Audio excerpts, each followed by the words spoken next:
Okay guys, we need to talk about small talk. The reason is because so many of us struggle with it and we don't need to.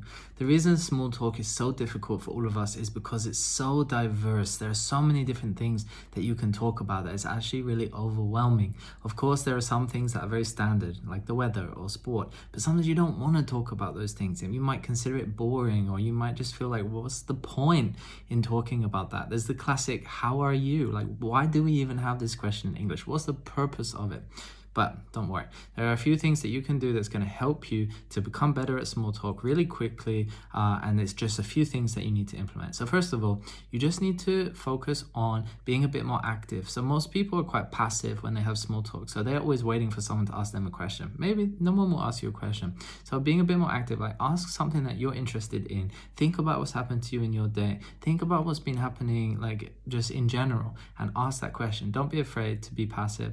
Don't be afraid to be more active, and really try to move from that passive state where you are just waiting for people to ask you questions to start thinking more actively, like, okay, what is that person interested in? Like, what circumstances are we meeting in right now? Like, you just really try to think as well, like more generally, like what can you talk about? So think about being more active, and being more active includes looking at your circumstance, looking at why you are in the same room as this person. There's probably some connection there, and then thinking about, be the first person to ask. Be the one that can take a bit more control in asking this question. And if all else fails, just remember to ask, what about you?